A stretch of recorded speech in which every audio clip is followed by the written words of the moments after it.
Eh ben, il me racontait ses exploits sexuels et il me racontait qu'il faisait ça avec d'autres filles de mon âge. Il faisait ça avec aussi une gamine de 13 ans. Aujourd'hui, une vidéo un petit peu spéciale. Souvenez-vous, dans une de mes dernières vidéos, j'avais interviewé une jeune fille qui avait voulu parler des grooming gangs dans son école pour un exposé qui avait pour consigne l'obligation d'aborder un thème, un sujet qui fait polémique. Et comme vous le savez, sa professeure le lui a interdit parce que trop polémique, et surtout qu'il ne faut pas stigmatiser qui que ce soit, cela va de soi. Donc cette fille m'a recontacté parce qu'elle a des soucis.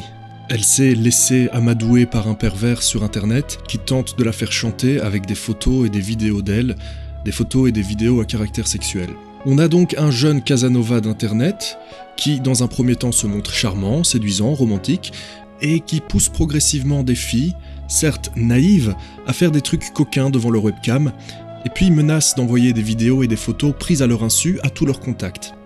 Quelle ironie parce que cette nana qui voulait parler des grooming gangs à son école se retrouve elle-même menacée avec une des techniques, une des méthodes qu'utilisent les grooming gangs en Angleterre, aux Pays-Bas et aussi en Belgique. Bon alors d'emblée, je ne pense pas que cette pourriture fasse partie de près ou de loin avec les mafias pakistanaises que je présente dans mes vidéos, et c'est très probablement sans le savoir qu'il utilise une de leurs techniques. On a des filles qui, parce qu'elles sont terrorisées à l'idée que des images gênantes d'elles puissent circuler sur internet et soient envoyées à leurs contacts, eh bien elles acceptent parfois de coucher avec un manipulateur pour que celui-ci garde le secret. C'est un mélange assez étrange de menaces et de manipulation sentimentale.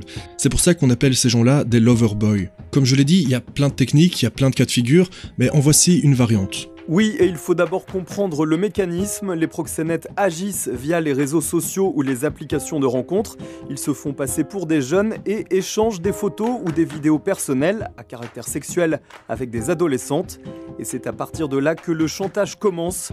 Gideon Van Aertsen de l'ONG Terre des Hommes. Ils se donnent rendez-vous en vrai. La victime se rend alors compte qu'elle est face à un adulte.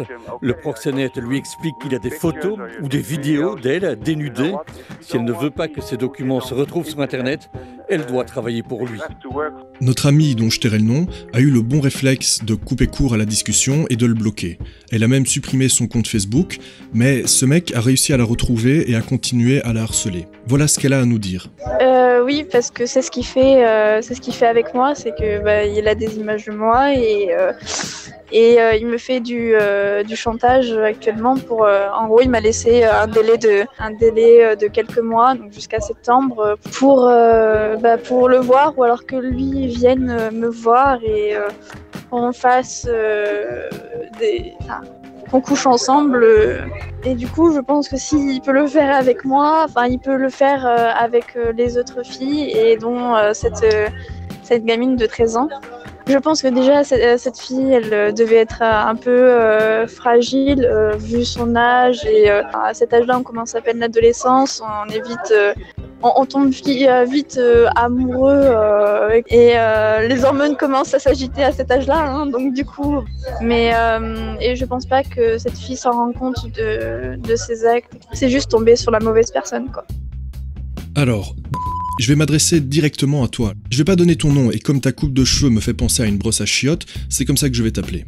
Chère brosse à chiottes, la dernière chose dont tu as envie, c'est d'avoir quelqu'un comme moi sur le dos.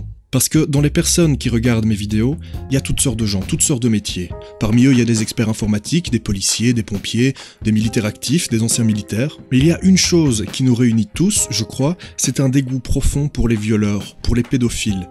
Et peut-être même plus encore pour l'inaction de nos gouvernements et de nos institutions judiciaires face aux gens comme toi. Toi qui menaces des jeunes filles pour assouvir tes perversions sexuelles et qui penses avoir le contrôle, tu dois te sentir fort en contraignant des gamines par la menace. Mais sache qu'il y a des gens qui n'attendent qu'une excuse pour se défouler. Une excuse comme toi. Des gens qui te feraient regretter d'être né s'ils en avaient la possibilité. Et je doute fort qu'on retrouve autre chose de toi que des dents au fond d'une cuve d'acide chlorhydrique. Alors je suis pas en train de dire que je vais envoyer qui que ce soit faire quoi que ce soit, je n'en ai ni l'envie, ni la possibilité, ni ce genre de contact. Tout ce que je dis, c'est qu'à ta place, j'écouterai avec attention ce que j'ai à te dire.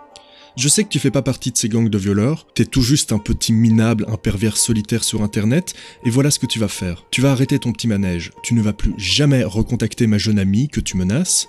Si tu la croises dans la rue, tu baisses les yeux et tu changes de trottoir. Tu vas aussi arrêter de manipuler d'autres jeunes filles sur internet. Tu vas rentrer dans les rangs et devenir quelqu'un de respectable, que tu le veuilles ou non, brosse à chiottes.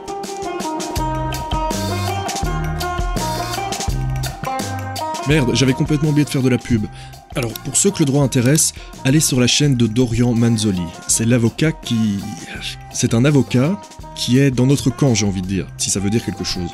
Sinon, foncez voir la dernière vidéo du Corbac Réac, qui parle des réelles raisons derrière l'immigration de masse. Sa vidéo est factuelle, vulgarisée, courte et super digeste. Excellente vidéo. Si vous voulez un bon site d'information, je vous recommande Adoxa. C'est un site d'information généraliste, créé par des gens aussi révoltés que nous, et qui font un vrai travail d'écriture journalistique. En tout cas, ce site est tenu par Peter Colom et Gregory Ross, deux mecs qui sont excellents. Si vous avez envie de voir une vidéo intelligente, posée et sans haine sur le sujet pour le moins tendancieux du grand remplacement, je vous recommande vivement la toute dernière vidéo de Virginie Vota dans sa réponse à Natacha Polony. En plus de dire des choses qui doivent être dites, eh bien Virginie Vota en parle avec douceur, clarté et sagesse. En tout cas, on se retrouve très bientôt pour un nouvel épisode de Tranche de vie multiculturelle. D'ici là, passez tous une très bonne semaine. Ciao ciao.